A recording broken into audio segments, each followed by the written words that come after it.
para a Deixa eu só gente falar. conectar a bateria aqui para garantir que a gente Beleza. tem bastante. Tá perfeito. Fala, galera do VF Comunica.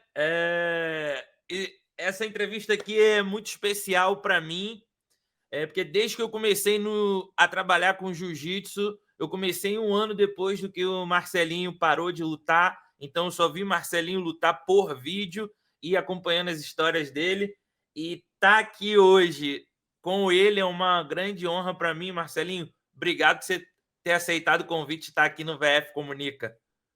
Eu fico feliz, ainda bem que deu certo, Vitor. E Marcelinho, ouvindo um pouco a sua história, outras entrevistas que você fez, você disse que não se aposentou. E eu fiquei assim, um pouco assim, sem entender isso. Acho que muita gente pensou também que você tinha aposentado. Mas por que a pausa depois de 2011, Marcelinho? Vitor, a verdade é que, tipo, eu perdi aquela vontade de lutar, de a curiosidade de saber o que ia acontecer, porque tava dando muito certo a luta, então tava perdendo aquela surpresa, entendeu? Infelizmente, tipo assim, começou a ficar fácil, aí você começa a acostumar, você começa a perder o interesse. Essa foi a verdade. Só que aí passou 2 anos, passou 3 anos, a vontade voltou. Só que aí meus filhos eram pequenos e aí não dava. E aí eu continuei com a vontade. E aí eu tive que esperar até agora que os filhos estão ficando mais velhos. E eu acho que vai ser legal eles me ver lutar, entendeu? Pô, irado demais. E como é que foi esse retorno, assim? Foi algo pensado? Você falou, você queria já voltar a lutar um campeonato de kimono? Você também esperou para receber uma oferta ali de super luta, que é o caso que aconteceu com o Anco? Como é que foi feito esse teu planejamento? Vitor, desculpa, só para complementar a resposta. Quando eu parei de lutar, eu procurei algo que ia me deixar mais feliz. Aí foi quando eu Sim, me foquei mais ainda na academia. E aí eu sim, percebi que ver meus alunos lutar, eu ficava mais feliz de ver eles ganhando do que se eu tivesse treinando para lutar e ganhando também. Então, tipo, isso também deu. Eu mudei o meu foco um pouco mais para academia também e para os meus alunos. E essa foi a parte que me satisfez naquele momento, né, de me focar na academia. Agora, nesse tempo todo, com meus filhos pequenos, e vou te falar que foi difícil, porque eu não imaginava que dava tanto trabalho ter criança. E trabalho, tipo assim, você tá sempre querendo dar o melhor. Só sim, que uma coisa é você dar melhor para você e você ter aquele controle de tudo, e teus filhos, você não tem controle de tudo. Você não sabe quando é que eles vão ficar doentes.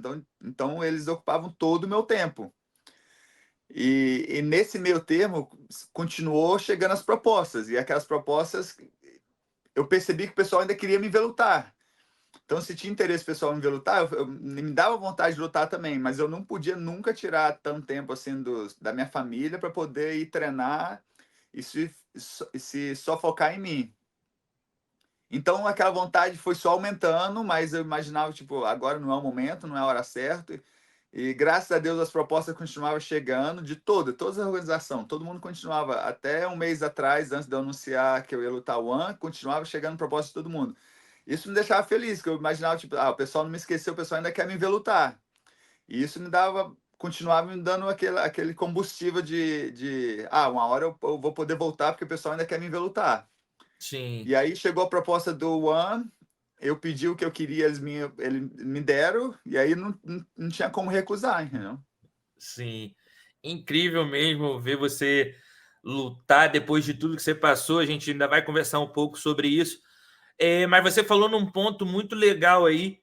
Foi uma era da Aliança e Marcelinho Garcia, onde você transformou diversos atletas de base, digo de base ali da faixa marrom para a transição para a faixa preta, que é a elite do esporte, a parte mais difícil. Você transformou boa parte dos seus campeões em atletas de elite. Tá todo mundo hoje trabalhando com jiu-jitsu depois de ter feito carreira. Mas eu queria saber como que você lidou com tanto tipo de atleta diferente, passando ali pela reformulação do jiu-jitsu, um jogo mais de guarda, berimbolo.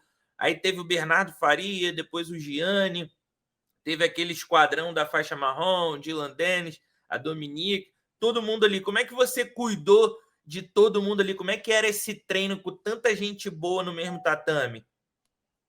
Vitor, era tudo que eu sempre queria. Eu queria ter um grupo forte para a gente poder sempre ter um treino forte, porque eu sempre imaginava que era isso que me faltava. Eu sempre imaginava que era isso que ia me fazer mais feliz na minha vida se eu tivesse uma academia onde eu pudesse treinar com um monte de faixa graduado. E eu me foquei nisso. Eu me foquei para deixar meus alunos o mais duro possível. Eu queria que eles aprendessem o melhor jiu-jitsu possível. E foi, eu aprendi com erros e acertos também. Tudo não foi mil maravilhas também não, porque com isso tudo veio vários desafios. Mas foi com a ajuda de todo mundo também, porque a minha academia foi crescendo. Esses nomes que você falou sempre me ajudaram na academia da aula, e aí eles iam renovando as técnicas também. Não era só a técnica que eu queria mostrar, eles mostravam o que eles queriam também. E aí os alunos tinham acesso a estudo, tinha acesso ao Marcos, que tinha uma guarda-laço muito boa, impressionante, tinha acesso ao Bernardo, tinha acesso aos outros professores do Paul, o Matheus, outros que passaram também, que foi o Henrique. Então teve os outros professores que também que ajudavam nisso, né? Mas, mas ao mesmo tempo, depois de um tempo, com esse alto nível de treino, eu percebi que não era o mais importante. Eu percebi que a gente não podia só ter treino forte. O treino, eles queriam só fazer o treino forte. Aí eu percebi que o resultado não estava sendo o melhor que eu queria. E isso foi um aprendizado difícil para mim, porque eu sempre quis. Eu, apesar da gente ser brasileiro, de ter o jiu-jitsu no sangue, eu nunca tive acesso aos faixa preta. Eu nunca tive tanto faixa preta para treinar. Faixa preta, eu tô querendo dizer o pessoal conhecido. Sim, E era uma frustração minha, porque eu sempre quis ter esse treino. Logo quando eu mudei para São Paulo, que aí eu fui treinar com os campeões, que aí tinha Tererê, tinha o Leozinho, tinha o Cumprido visitando, tinha o Teles, tinha o Demian, veio o racha da aliança. Então eu perdi isso muito rápido. Eu cheguei em São Paulo, passou 3 meses, acabou aquele treino. Aí eu voltei a ter os menos graduados para treinar. E aí eu sempre tive essa frustração de eu querer que a minha academia tivesse os faixa preta de nome para poder treinar, para o treino ser mais forte, para a gente poder evoluir ainda mais. E aí eu percebi que isso não era só isso que fazia um treino bom, não era só isso que ia melhorar a técnica dos meus competidores. E aí eu fiz essa mudança também. Eu tentei fazer eles, tipo, vocês não podem só treinar entre vocês, vocês só não podem fazer um treino forte, vocês têm que misturar esse treino. Tem que ter um treino forte, mas tem que ter um treino tranquilo, tem que ter um treino que vocês conseguem fazer mais técnicas que vocês estão aprendendo, não só as técnicas que já dão certo para você. Então foi um desafio grande, mas eu acho que a gente sempre teve um resultado bom. Não sei se as pessoas já pararam para pensar, mas teve um ano que a gente teve o campeão mundial absoluto, que foi o Bernardo, adulto, e no mesmo ano teve a campeã mundial absoluta, que foi a Dominica, adulto também. Então, uma academia que teve os dois campeões mundiais treinando embaixo do mesmo teto, entendeu? sim. E essa menina que você acabou de citar, Dominica, ela foi um dos maiores talentos do jiu-jitsu, mas parou meio que precoce assim, e eu nunca consegui descobrir o porquê. Foi o quê? Que ela atingiu um nível alto, muito rápido, lutou em alto nível, mas decidiu a ensinar jiu-jitsu, não competir mais. Ela chegou a conversar com você sobre isso, Marcelinho? Vitor, eu conheço ela desde os 12 anos. Ela era faixa amarela quando ela começou a treinar lá com a gente. Ela era aluna de uma aluna minha. E aí a Emily, que era minha aluna, falou assim, ó, eu quero que ela venha treinar aqui com você porque ela não tá tendo muito mais treino e eu acho que ela vai evoluir mais aqui em Nova York do que treinando comigo lá em New Jersey. Eu falei, claro, a academia sempre tá aberta. E aí foi quando ela começou a treinar com a gente, né? E o jiu-jitsu veio sempre muito fácil para ela, então ela nunca se deslumbrou, porque foi muito fácil o jiu-jitsu para ela. Eu acho que ela foi um fenômeno que eu acho que a gente nunca vai ver de novo, porque, pra você ter ideia, ela foi campeã mundial na faixa marrom, peso absoluto, com talvez 16 anos. E aí no ano seguinte, não sei se foi roxa ou faixa marrom. E aí no ano seguinte ela não podia lutar mais, porque teve a regra de se você for juvenil, você não pode lutar mais do adulto. Mas ela já era campeã mundial absoluta, roxa adulto. E ela teve que ficar 1 ano sem lutar, porque ela não podia lutar, até inteirar o ano que ela fazia 18 anos. Sim, E só que o jiu-jitsu era muito fácil para ela, então, tipo, ela não via desafio naquilo. Aí chegou uma hora, ela perdeu a motivação. E muito também porque o pai dela forçava ela a treinar muito forte. Então, eu acho que nunca foi tanto a escolha dela, né. Então, eu sei que é um pouco pessoal, mas o pai dela forçava ela muito, entendeu. Eu acho que ela teve aquele, desgaste, entendeu. sim. E para você hoje, que é um atleta consolidado, com os sem kimono, você acha que essa. Porque a gente vê o Jiu-Jitsu Kids hoje crescendo muito. Então a gente olha, tem vários talentos ali, mas a gente sabe que isso é só uma fase de preparação e o que vale mesmo é a faixa preta. Até que ponto você acha que um apoio do pai ali, meio que disfarçado, entre aspas, de pressão, pode atrapalhar, Marcelinho, no futuro? Eu tenho medo, muito medo disso, viu, Vitor? E principalmente porque hoje eu tenho um filho de 9 anos que carrega o meu nome, que não foi minha escolha. Minha mulher quis dar o meu nome, eu falei, eu sinto só orgulho disso, mas eu não tinha aquele orgulho, tem que ter o meu nome, eu quero que seja o Marcelo Júnior. Não, eu deixei à disposição da minha esposa, e eu senti orgulhoso, claro. Mas eu sei que eu quero controlar, porque eu não quero botar muita pressão nele também. Se ele quiser ser campeão, se ele quiser ser campeão de jiu-jitsu, se ele quiser seguir a profissão, se ele quiser ser professor, eu não vou pressionar ele não, porque eu tenho medo disso. Principalmente porque, Vitor, eu comecei no judô, e o judô foi a base para o meu jiu-jitsu. E no judô, desde novo, todas as faixas são misturadas. Não é que a Sim, amarela só luta com faixa amarela, ou faixa cinza só luta com faixa cinza. Desde o judô, eu tinha que lutar com os faixa marrom.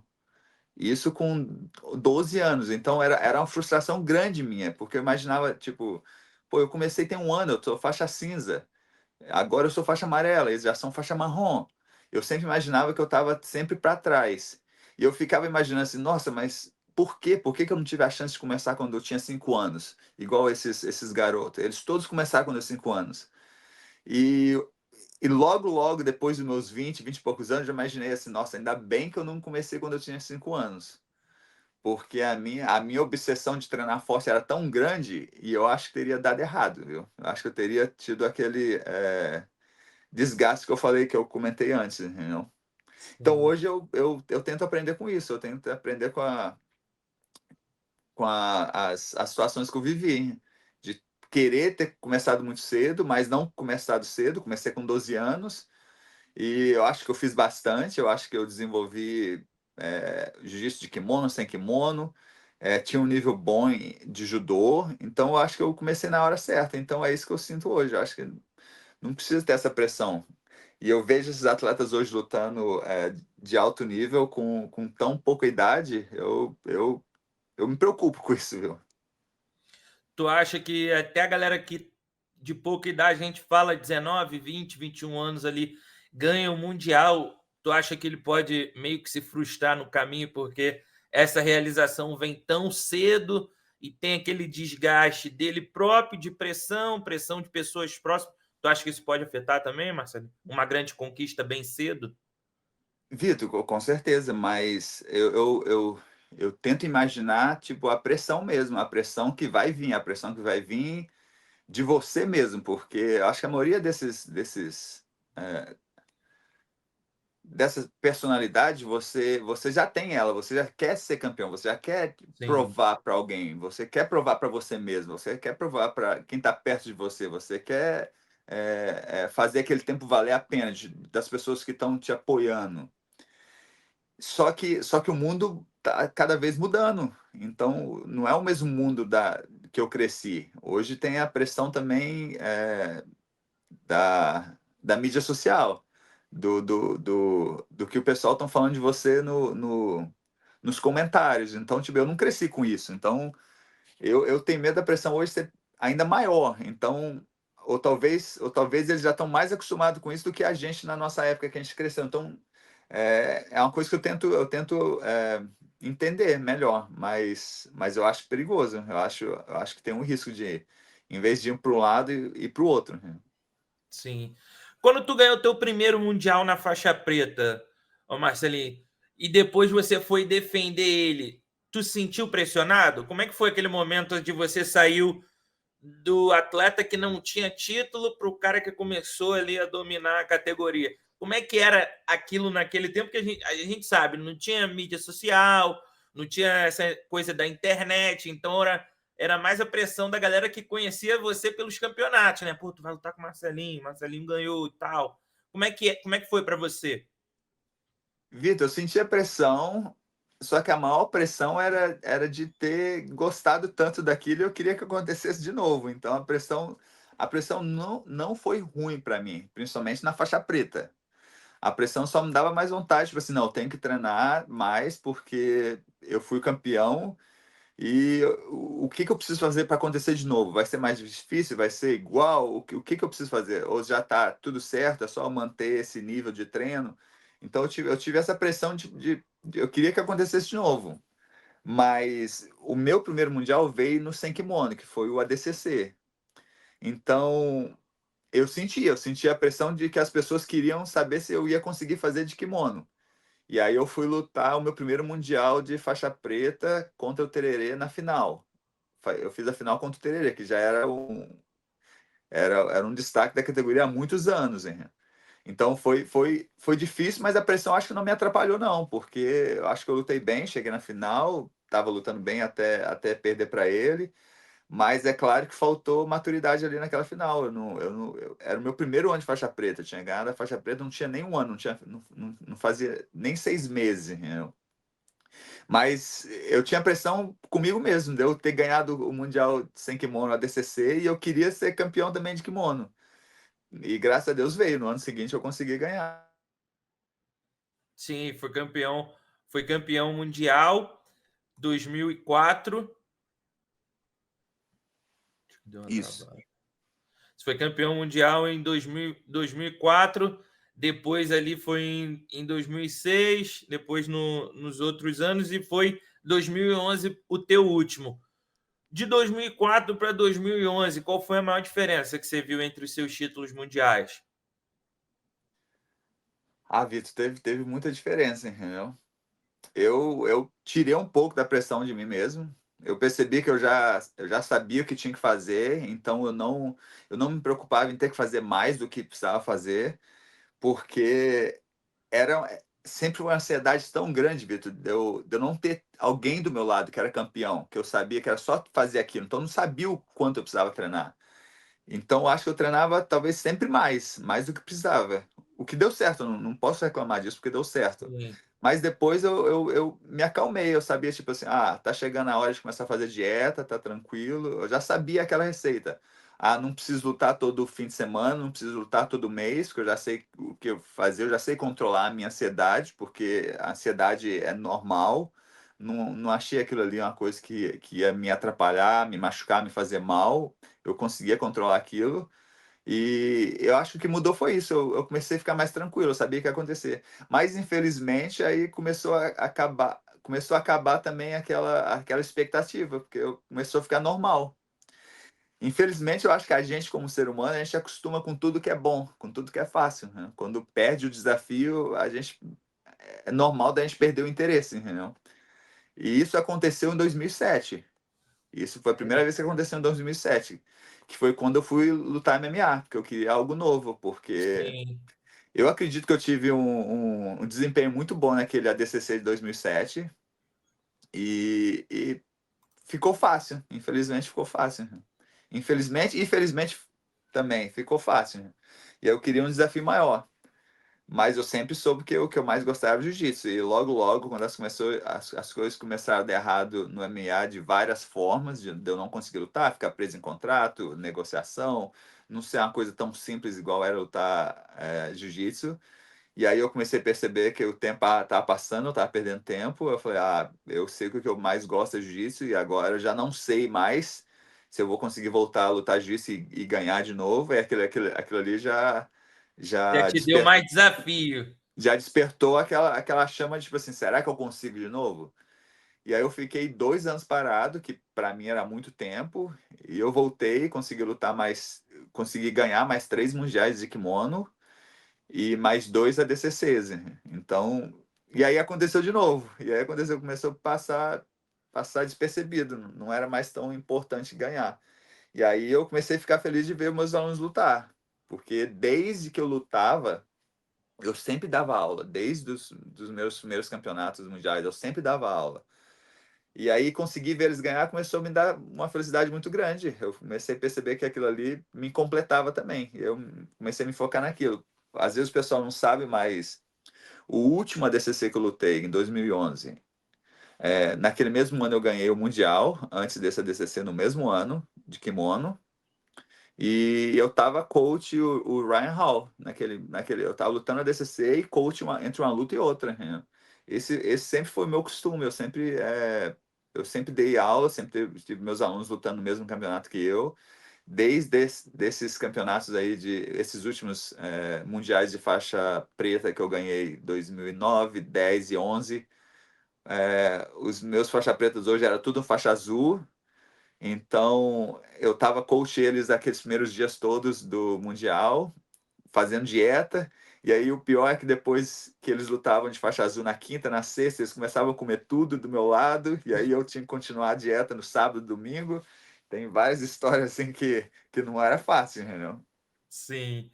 E, Marcelinho, uma vez eu conversei com o Rômulo Barral, ele me falou que existe dois momentos do lutador profissional de jiu-jitsu. Uma é que quando ele entra com o peito estufado, que ele está na confiança da posição dele, que ninguém vai ganhar daquele dia, e às vezes acontece no momento dele, sabe que ele não treinou bem, mas mesmo assim ele vai competir, mas ele não tem tanta confiança. Entre a confiança e o desejo de ser campeão, qual é o que afasta um do outro ali quando o lutador ele não está naquele ápice dele, tipo, vou para ganhar? Aconteceu algum momento, você passou por isso em algum momento da carreira, onde uma lesão te atrapalhou a tua confiança, onde você foi para uma competição, não performou, foi até campeão, mas não performou do seu jeito? Como que era isso mentalmente para você? Isso acontece bastante de várias formas, Vitor. Já aconteceu de ter a lesão e o peso não ter perdido fácil o peso, porque às vezes já tinha 2 semanas que a gente estava parando de treinar por causa de alguma lesão que estava atrapalhando, e aí você vai lutar, ali é a cabeça tem que ser melhor do que o corpo naquele momento ali, porque você sabe que você não treinou o que você queria, você sabe que o peso atrapalhou, mas a cabeça tem que estar forte. E isso acontece um pouco com a experiência, a cabeça manda sozinha. Às vezes o corpo, às vezes o gás, às vezes a lesão, e aí a tua cabeça tem que ir na frente e acreditar. Né? Eu já lutei várias vezes com a cabeça mais forte do que o meu corpo. Né? E graças a Deus, a maioria das vezes deu certo. Mas infelizmente, às vezes a lesão vem. Uma vez eu tive uma infecção e aí ali não deu. A infecção era muito grande no joelho, que era um furúnculo. E foi horrível, a luta foi horrível. E no meio o furúnculo estourou, esvaziou tudo, a infecção meio que saiu ali na joelheira. E aí, quando saiu da luta, o joelho estava quase zero, porque saiu aquele pus todo ali, mas antes foi horrível, né? E esse dia a cabeça estava horrível, porque eu lembro de estar vendo, era uma super luta, eu lembro de estar todo mundo ali, aqueles grandes nomes ali do meu lado, aquecendo com aquele entusiasmo, e eu não conseguia nem aquecer, eu não conseguia encostar o joelho no chão, né? E é claro que aí na hora da luta o joelho encostou no chão, o joelho bateu no chão, né? E foi horrível, mas é a cabeça mesmo, a maioria das vezes é a cabeça, né? Conta demais, eu acho. Sim. E Marcelinho, você sempre foi um cara que, já conversando aqui com você, deu para entender mais ainda que você foi sempre um atleta que buscou desafios, né? E mesmo você sendo peso médio, um peso leve ali, você gostava de entrar nos absolutos, em mundiais. E como é que era para você assim, a luta com o Roger, por exemplo? Você fez um lutão com o Roger, você ganhou de outros caras mais pesados no ADCC, você foi fazendo sua carreira assim também. Mas o que dava vontade de, pô, eu quero testar essa técnica aqui contra esse cara mais pesado? Como é que era para você esse desafio de lutar com pessoas mais pesados, lutar o absoluto? Era uma coisa que você já pensava profissionalmente para sua carreira, para te dar mais visibilidade, ou era uma coisa do desafio mesmo? A parada de mudar o que você mostrava? Vitor, eu dei muita sorte, porque meus professores sempre foram muito valentes. Meus professores vieram da época de vale tudo, de falar que a gente tinha que se testar. E eu cresci com aquela vontade. Eu supostamente, como vários outros, eu entrei no jiu-jitsu porque eu queria fazer vale tudo. Era aquela vontade de. E mesmo não tendo preparo nenhum, eu imaginava, tipo, um dia eu quero me testar, eu quero me provar, eu quero saber se eu consigo. E isso vem dos treinos do teu professor não te proteger. O meu primeiro professor de jiu-jitsu mesmo foi o Irã, e junto com o meu professor de judô, que foi o Fabiano, que me levou para treinar jiu-jitsu, ele sempre fazia a gente treinar com qualquer um, entendeu? E treinar, se você treina com qualquer um, você luta com qualquer um. Eu tô falando qualquer um, eu imagino, eu era infanto juvenil, que é naquela época de 12, 13 anos ali, e treinando com adulto, nunca tive treino de criança ou infantil. E, e ao mesmo tempo, quando eu mudei para Poços de Caldas, que eu fui treinar com o Paulão lá, ele foi o que mais me incentivou a lutar absoluto e incentivava mesmo, né? Então, e não tinha muita outra opção. Eu falei, não, tem que tentar. Mas logo, logo eu percebi que lutar absoluto te dava mais visibilidade. E a gente precisava dessa visibilidade para tentar viver do esporte. Eu queria pagar para ver, eu queria ver se eu conseguia provar o meu jiu-jitsu ali, né? E desde cedo eu lutava absoluto. E era legal demais, né, Vitor? O pessoal curte, né? Então aquilo Bom ali é meio demais. que você fica viciado naquela adrenalina de saber que o pessoal vai querer ver um cara menor lutar com o maior, e quando dá sorte é bom demais, né, Renan? Quando dá sorte não, quando dá certo é bom demais, né, Renan?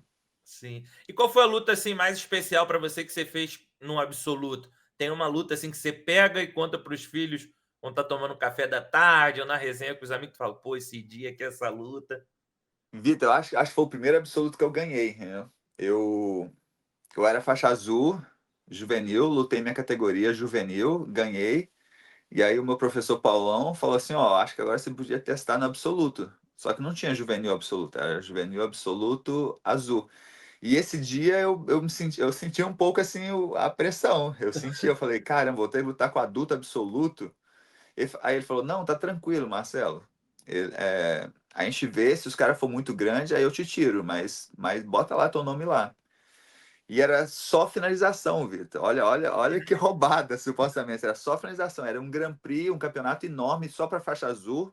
O que eu tô falando, campeonato enorme, tipo assim, não tinha faixa graduada. Então o campeonato inteiro era tudo faixa azul e faixa branca. Então era um campeonato muito grande para mim. E Sim, aí eu lembro que na hora que chamou meu nome, eu fui lá, aí eu falei assim, não, não, não, deixa eu chamar meu professor. Aí o cara, não, não, não, espera aí, espera aí. Não deu tempo de chamar o professor. Eu falei, eu queria aquela, tipo assim, ó, eu queria que meu professor visse e falasse, não, não, tá bom, pode ir, tá tudo certo, né? sim, E aí eu não tive essa aprovação naquela hora ali que eu precisava. E aí o cara chamou, já botou, aí eu já entrei pro tatame, eu falei, agora não tem mais volta, não tem. Eu senti como se tivesse fechado a porta do ringue ali, eu não podia correr, entendeu? E aí eu acabei ganhando 5 lutas por finalização, porque era só finalização, era um Grand Prix. E eu ganhei esse meu primeiro absoluto, e foi legal demais, Vitor. E aquilo ali, vou te falar que é um dos maiores orgulhos que eu lembro, assim, porque foi o primeiro absoluto. E a última luta foi um cara enorme, maior do que o Rico Rodrigues, todo mundo comenta, e eu era juvenil, e eu acabei fazendo uma luta de 56 minutos com ele. E aquilo ali pra você ser juvenil, ganhando um campeonato, a última luta do campeonato. Ah, foi legal demais. Eu acho que um dos orgulhos que eu tenho de lutar absoluto era isso, né? Lutar com os caras grandes. Porque depois eu acostumei também a lutar com os caras, então não era algo assim tão diferente para mim. Mas ali foi, né? E vou te falar que é, ali eu tive coragem, porque eu queria que alguém me tirasse dali, entendeu? Mas eu acabei indo, né? sim. E Marcelinho, como é que foi moldado o teu jogo? Tem uma posição que é a guarda X, foi muito popularizada por você. É um jogo muito forte para você lidar com atletas mais pesados também. Como que você foi moldando esse teu jogo, assim? Essa posição aconteceu repetidamente? Alguém te ensinou? Como é que você foi moldando ela, assim, que se tornou um marco no jiu-jitsu? Vitor, eu acho que a gente não aprende nada sozinho. Eu acho que os teus professores te influenciam demais, mas foi muito erro e acerto também. E gostar muito, porque eu treinava mesmo quando estava machucado. Então, várias técnicas que eu aprendi, o que eu tô aprendi, não estou falando inventei. Várias técnicas que eu aprendi foi baseado no quanto eu treinava, no quanto eu queria treinar, no quanto eu esperava para estar no dia seguinte lá de novo. E várias vezes eu estava quebrado, várias vezes eu estava lesionado, porque eu não sabia o quanto eu precisava treinar. Então, eu treinava o quanto que eu conseguia. E aí, várias vezes eu chegava lá com o joelho machucado, com o ombro machucado, e aí eu tinha que fazer uma técnica em volta daquilo, porque eu sabia que eu não podia forçar mais, o joelho tava ferrado ali. E aí, uma época que eu estava aprendendo a guarda a aranha, eu machuquei o joelho, porque eu estava tentando aprender tudo que podia, porque a gente não tinha muita opção. E aí foi ali que eu comecei a fazer, por exemplo, a guarda de gancho, porque eu não conseguia levantar o joelho, eu não conseguia trazer o meu joelho perto do meu peito, mas eu Sim, conseguia levantar. Então ali eu comecei a usar a guarda de gancho. Guarda X, que o pessoal fala, eu acho que foi muito de meia guarda, daquela raspagem que o pessoal faz, que eu vi o Demian fazendo muito lá na academia, que ela joga fora no lixo. E a guarda X veio naquele momento ali também, né? Porque um gancho a pessoa conseguia dar um passo por cima, e aí com outro gancho a perna não conseguia ir nem para frente para trás. Então foi muito erro e acerto ali, baseado nas lesões também, tentando adaptar, entendeu? sim. E falando um pouquinho da sua vida pessoal agora, Marcelo, foi um momento difícil que você passou, quem gosta de você, principalmente sua família, os fãs ali ficaram muito tristes pela situação, receosos, foi o caso que você teve de ter superado o câncer. Como que foi, Marcelinho, receber a notícia que você estava com câncer? Essa que eu acredito que tenha sido a maior batalha da sua vida. Como é que foi a notícia, o primeiro momento, assim, foi um choque? Ah, Vitor, foi difícil demais, porque eu perdi minha mãe com o mesmo câncer. Eu perdi ela quando eu tinha 18 anos, assim. Ela foi diagnosticada quando eu tinha 18 anos. Ela lutou mais uns 4 anos. Então ainda era muito novo para viver com aquilo. Imaginar que eu ia perder ela muito cedo. Eu não imaginava que ela ia sobreviver 4 anos. Os médicos não deram essa perspectiva. E aí eu passar por aquilo ali, eu imaginava, tipo, meus filhos passando pelo que eu passei. Só que muito mais novo. Então aquilo ali foi o pior para mim. Sim, Mas ao mesmo tempo, Vitor, eu passei por coisas muito boas. O carinho que eu recebi de todo mundo.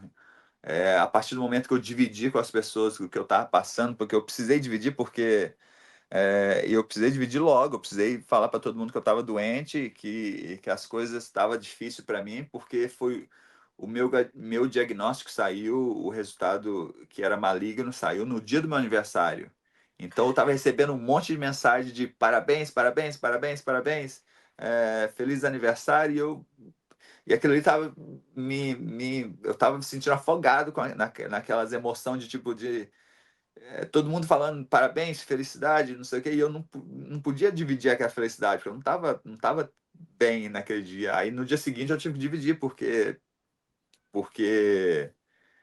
o pessoal tinha que saber o que eu tava passando, para poder principalmente não ficar mandando mais parabéns, entendeu? E eu não sabia como é que isso ia, como é que as pessoas iam receber isso. Como é que as pessoas iam lidar com isso comigo depois? Como é que eles iam me cuidar? Como é que eles iam falar comigo? E foi a melhor surpresa que eu podia ter, porque eu recebi carinho demais, né, de todo lado, de todo mundo. E eu aconselho para todo mundo, com o que eu aprendi com isso, que se a gente está passando um problema, tem que dividir. Se você está passando qualquer problema, fala para todo mundo que está perto de você, para as pessoas saber que você está passando por aquele problema e, e eu te garanto que muita gente vai tentar te ajudar e muita gente vai poder te ajudar. Muita gente não vai conseguir te ajudar. Muita gente, às vezes, não tem a sensibilidade de poder falar alguma coisa que te ajude. Mas vai ter muita gente que vai poder te ajudar. E a gente precisa, se você tá com algum problema, tipo assim, a gente precisa de ajuda. A maioria dos Sim, problemas, quando é um problema grande, sério, as pessoas têm que entender que você está passando com aquele problema, para poder te ajudar, entendeu? E eu aconselho todo mundo a fazer o mesmo. Se você está com um problema que você não consegue resolver sozinho, que está te incomodando muito, que não resolve de um dia para o outro, tem que dividir. E foi a melhor coisa, Vitor, porque eu não consigo imaginar ter passado por isso sozinho, entendeu? Ou não ter dividido isso com as pessoas, porque a grande parte da minha cura foi os pensamentos positivos de todo mundo. Então foi bom demais poder ter dividido isso com as pessoas, né? sim.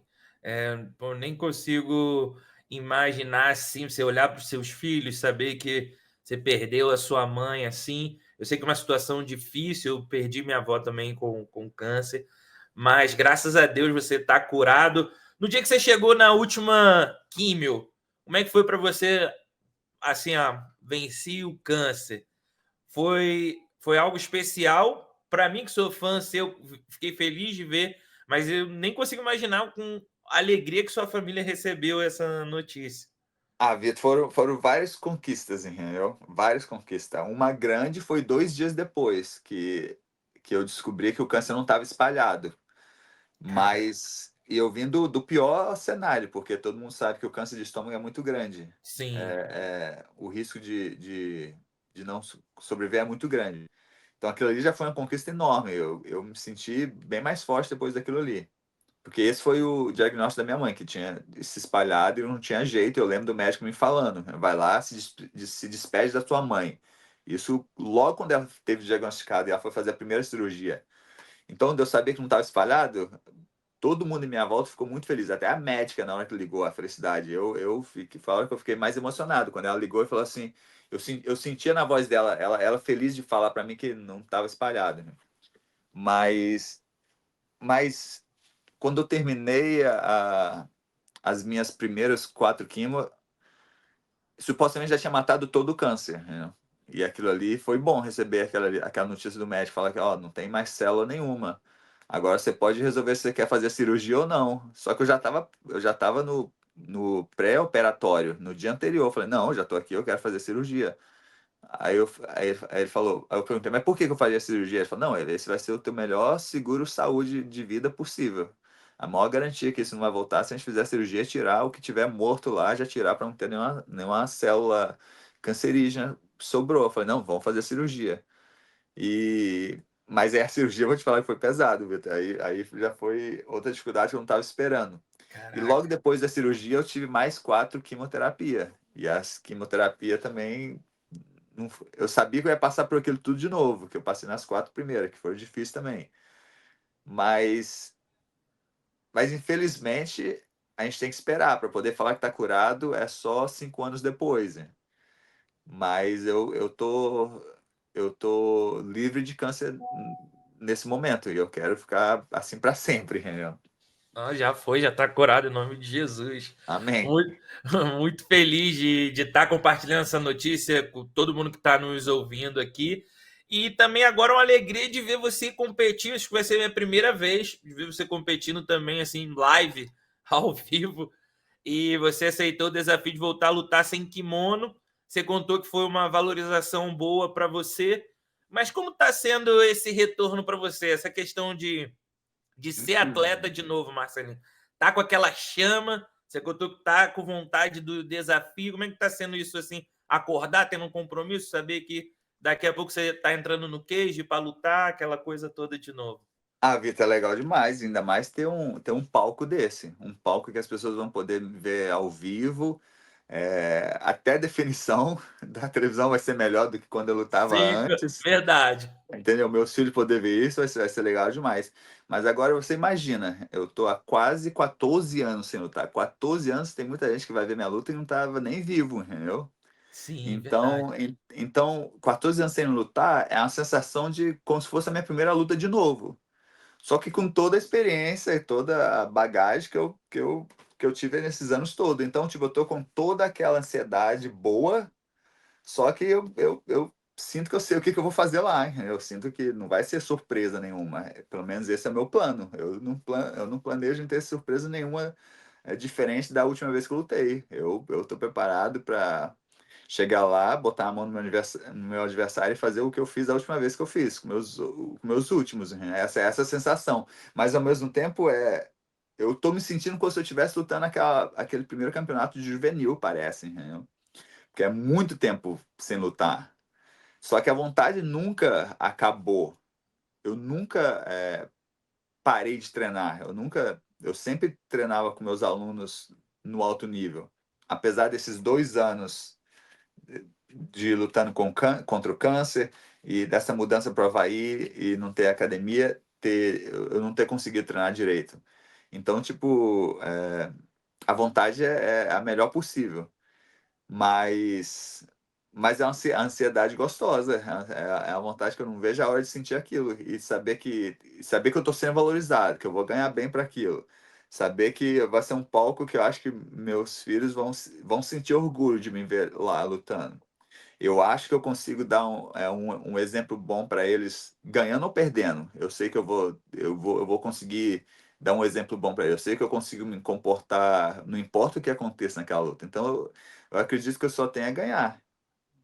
Sim. E Marcelinho, como é que é para você ter o reconhecimento de GOAT do jiu-jitsu? Eu já entrevistei diversos atletas da nova geração, da galera da sua geração, todo mundo fala, pô, Marcelinho, eu hoje a gente usa o termo atleta híbrido, né, para falar o cara que faz os dois. E tem muita gente que fala, não, só sem kimono para você ganhar o ADCC, só sem kimono. Você performar no sem kimono, só treinando sem kimono. E muitos atletas da nova geração se espelharam em você. Tainan faz os dois, Mika faz os dois, Diogo Reis faz os dois e vence nos dois. Mas falando de você, como é que é você receber esse carinho de GOAT do jiu-jitsu, assim? Passa pela sua cabeça, caramba, eles falam que eu sou o cara. Como é que é para você, assim, Marcelinho? Vitor, eu tenho orgulho e o que me der qualquer reconhecimento eu aceito, mas eu não deixo isso subir minha cabeça também. Sim. Faz muito tempo que eu tô ganhando campeonato, faz muito tempo que eu tô tendo uma performance ótima, então, tipo, eu acostumei com isso também, eu não deixo isso subir minha cabeça, eu tenho que treinar no dia seguinte. E eu tô falando treinar no dia seguinte, vários ADCCs que eu lutei, Vitor, no dia seguinte eu estava treinando. E treinando, tipo assim, todos que treinaram comigo sabem, entendeu? Eu não treinei sozinho, escondido, não tem como. Eu tô falando sério, tipo, as pessoas sabem que no dia seguinte eu tava treinando, então, tipo, eu nunca deixei isso subir minha cabeça. Todos que treinaram comigo, eu tava feliz de estar lá no tatame para dividir o resultado que eu tive no dia seguinte, no dia anterior. Então, tipo, para mim eu queria voltar para academia, né? Receber os elogios, o carinho do pessoal. E como eu te disse, eu só não posso, a gente só não pode deixar isso subir a cabeça, mas eu fico feliz, eu aceito, e é um reconhecimento que a gente quer depois que você gasta tanto tempo treinando, né? Mas eu tenho uma teoria muito grande a respeito disso também, de treinar de Sim. kimono e sem kimono. Desde que eu abri minha academia, lá em casa é 50% de kimono e 50% de kimono, sem kimono, é tudo meio a meio. E não importa se eu vou lutar sem kimono, não importa se talvez o meu último treino foi de kimono, que é um acontecimento que aconteceu no último mundial que eu lutei em 2011.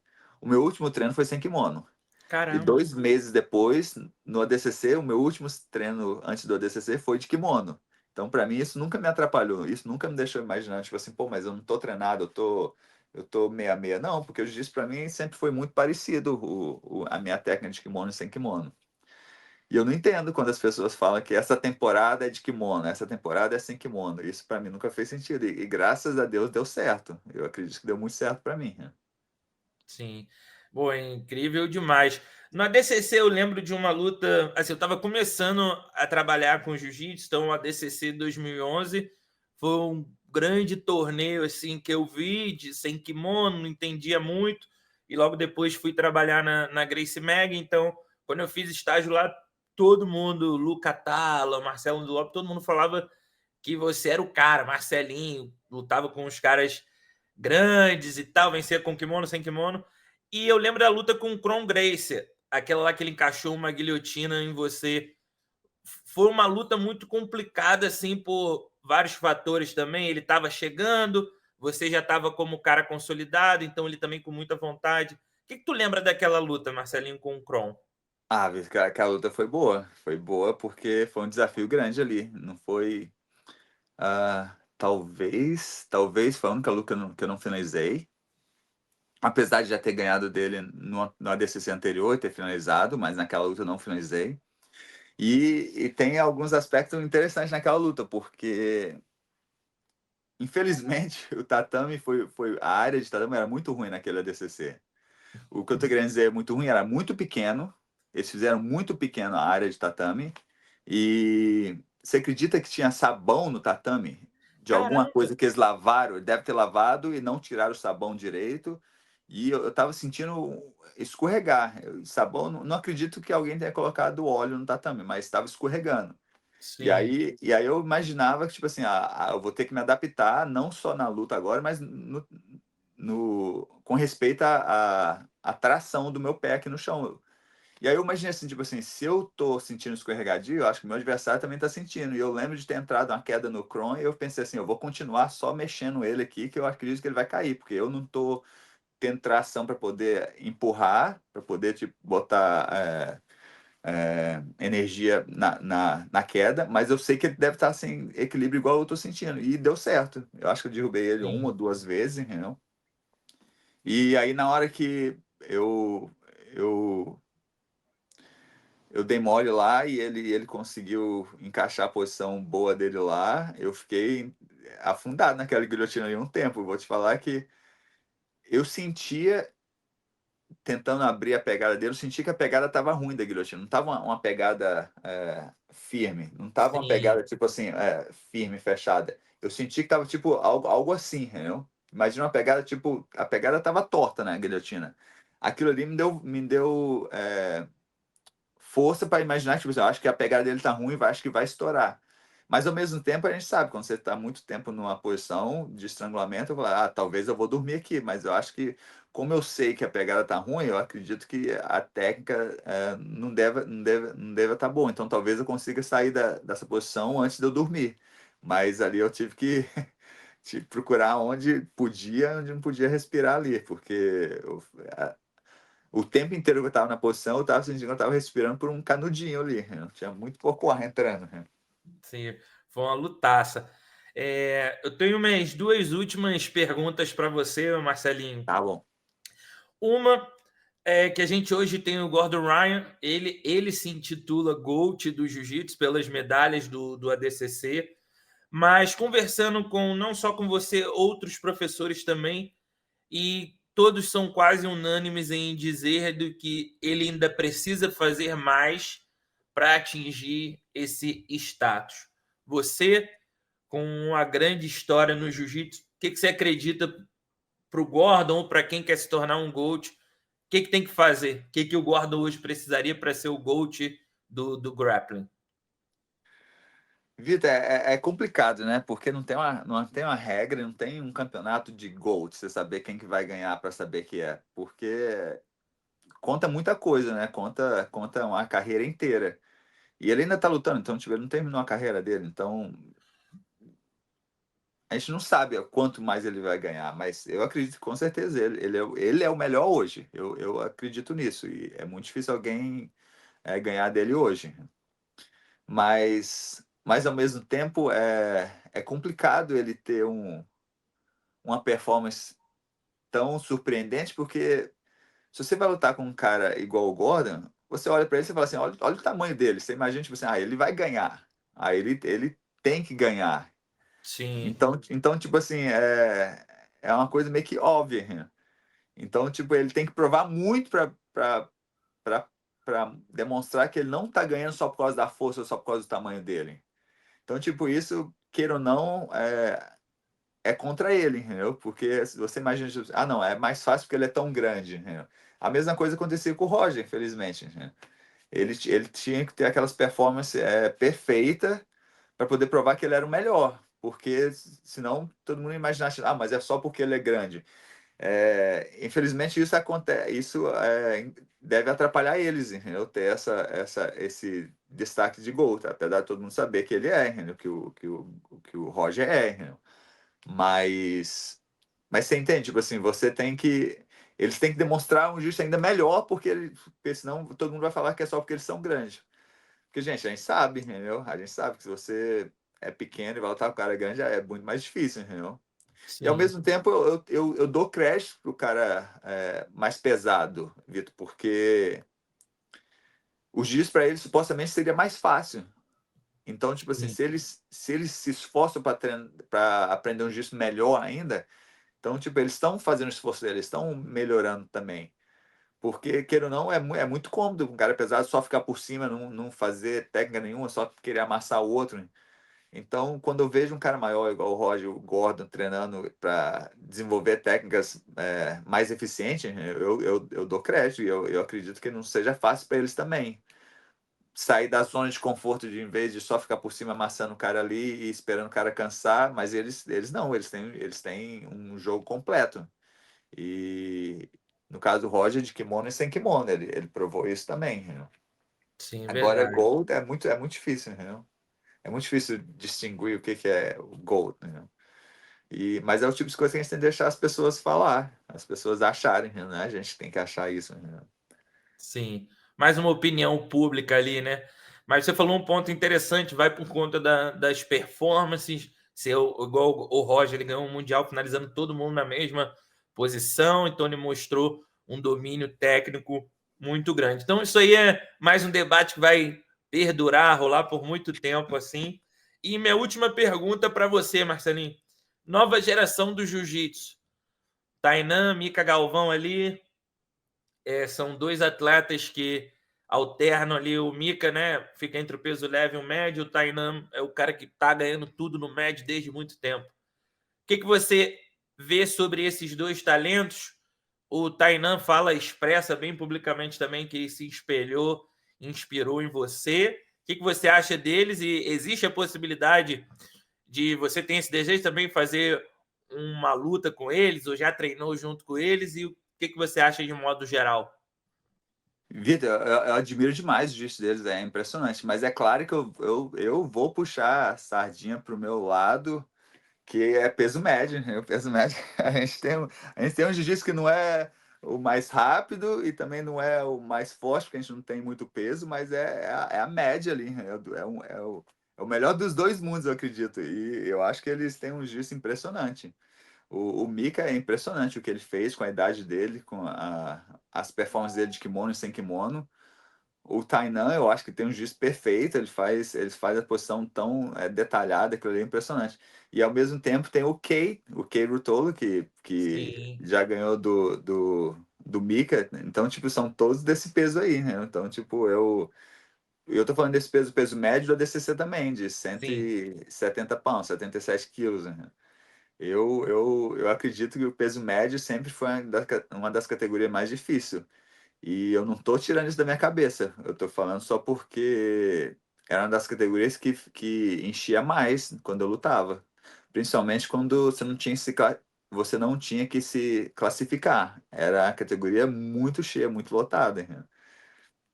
E vontade, eu tenho vontade de testar. E testar pelo meu admiração pelo jiu-jitsu deles. Eu quero sentir.